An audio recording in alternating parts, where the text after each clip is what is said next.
agar trees in northeast and nuts such as almonds, walnuts and pine nuts in our hilly regions. These, all of them, will be supported. India is the world's largest producer of coconuts. About 30 million people, including nearly 10 million farmers, depend on coconuts for their livelihood. To further enhance competitiveness in coconut production, I propose a coconut promotion scheme to increase production and enhance productivity through various interventions, including replacing and non-productive trees with new saplings or plants or varieties in major coconut growing states.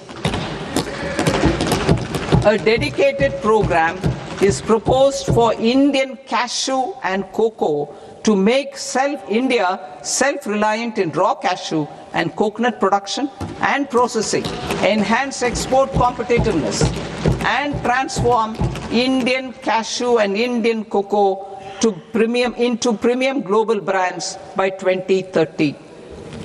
Sandalwood.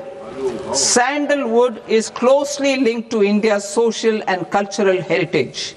Our government will partner with state governments to promote focused cultivation and post-harvest processing to restore the glory of the Indian sandalwood ecosystem, to rejuvenate old, low-yielding orchards and expand high-density cultivation of walnuts, almonds and pine nuts. We will support a dedicated program to enhance farmer incomes and in bringing value addition by engaging youth. Bharat Vistar, that is virtually integrated system to access agricultural resources. I propose to launch Bharat Vistar, a multilingual AI tool that shall integrate the AgriStack portals and the ICAR package on agricultural practices with AI systems. This will enhance farm productivity, enable better decisions for farmers, and reduce risk by providing customized advisory support. She Marts for rural women-led enterprises.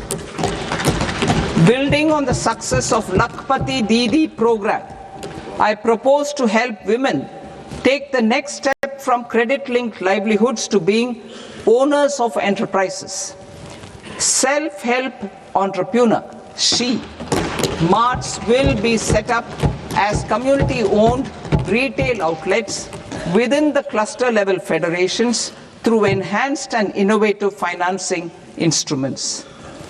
Empowering Divyangjan. Divyangjan Kaushal Yojana. Information technology, AVGC sectors, hospitality and food and beverages sectors often offer task-oriented and process-driven roles which are suitable for Divyangjan. We will ensure dignified livelihood opportunities through industry-relevant and customized training specific to each Divyangjan group. Divyang Sahara Yojana. Timely access to high-quality assistive devices for all eligible Divyangjan is a fundamental need.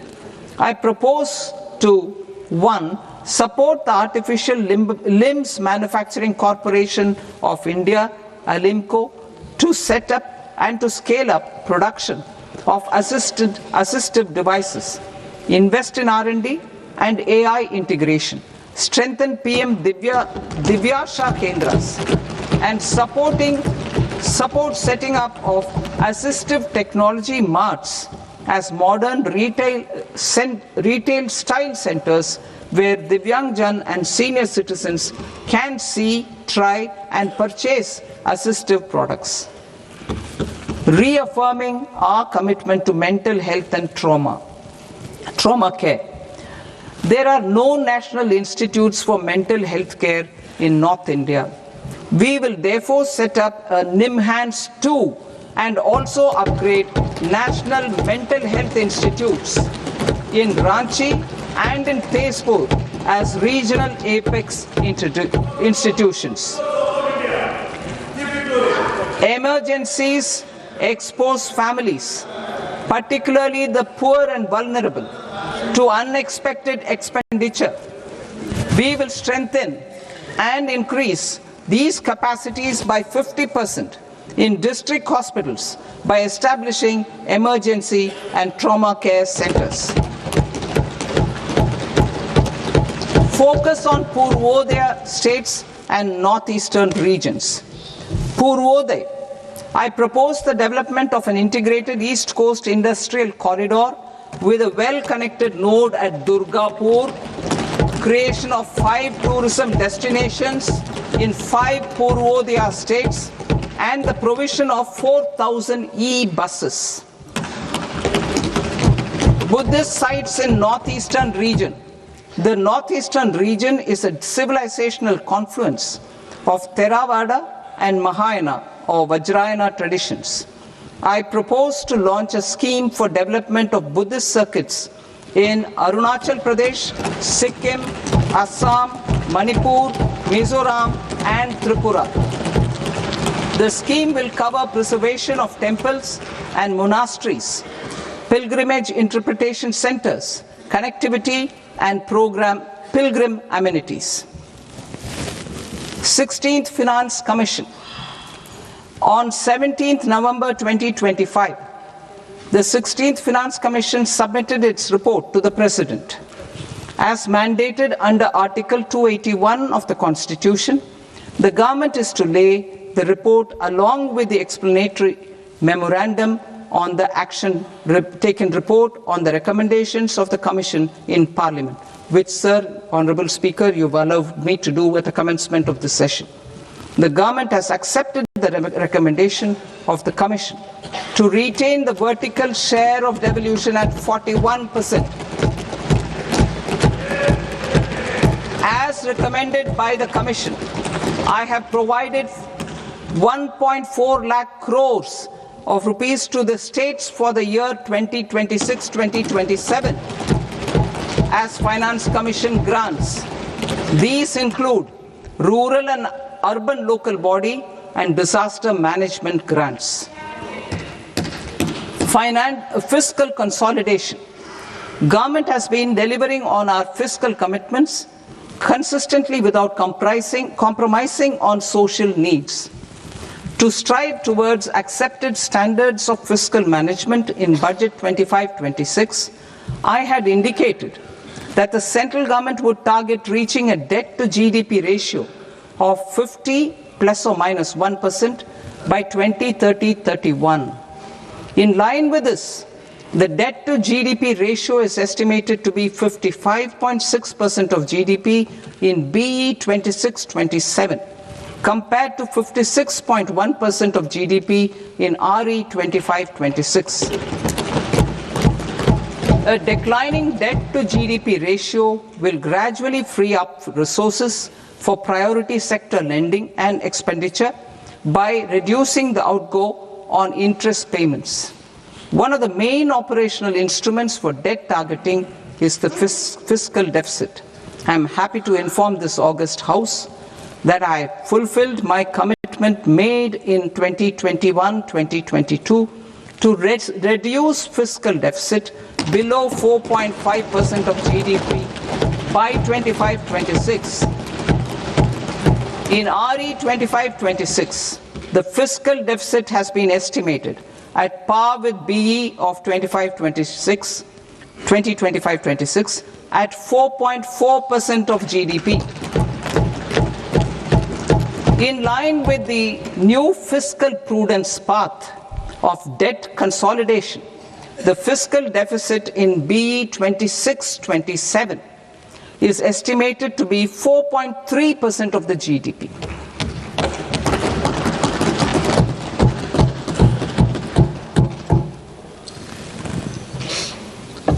The revised estimates of the non-debt receipts are 34 lakh crore rupees, of which the centre's net tax receipts are 26.7 lakh crore.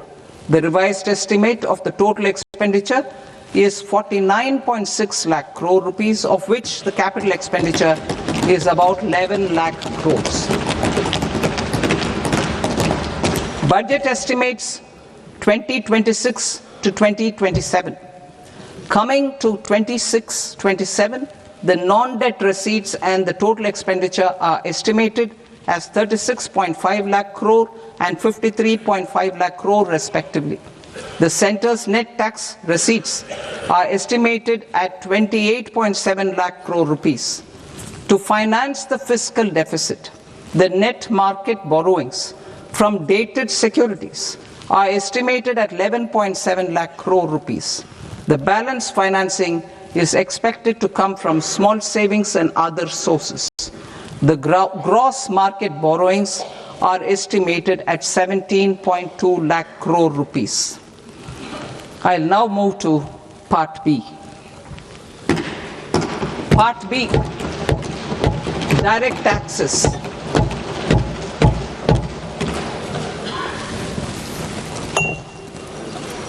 Honorable Speaker, sir, I now present my proposals on direct taxes. New Income Tax Act. In July 2024, I announced a comprehensive review of the Income Tax Act 1961. This was completed in a record time, and the Income Tax Act 2025 will come into effect from 1st April 2026. The simplified income tax rules and forms will be notified shortly, giving adequate time to taxpayers to acquaint themselves with its requirements. The forms have been redesigned such that ordinary citizens can comply without difficulty. Ease of living. I propose that any interest awarded by the Motor Accident Claims Tribunal to a natural person will be exempt from income tax, and any TDS on this account will be done away with. I propose to reduce TCS rate on the sale of overseas tour program package from the current 5% and 20% to 2% without any stipulation of amount. I propose to reduce TCS rate for pursuing education and for medical purposes under the Liberalized Remittance Scheme, popularly known as LRS, from 5% to 2%. Supply of manpower services is proposed to be specifically brought within the ambit of payment to contractors for the purpose of TDS to avoid ambiguity. Thus, TDS on these services will be at the rate of either 1% or 2% only. I propose a scheme for small taxpayers wherein a rule-based automated process will enable obtaining a lower or nil deduction certificate instead of filing an application with the assessing officer. For the ease of taxpayer holding securities in multiple companies, I propose to enable depositories to accept Form 15G or Form 15H from the investor and provide it directly to various relevant companies. I propose to extend time available for revising returns from 31st December to up to 31st March with the payment of a nominal fee. I also propose to stagger the timeline for filing of tax returns.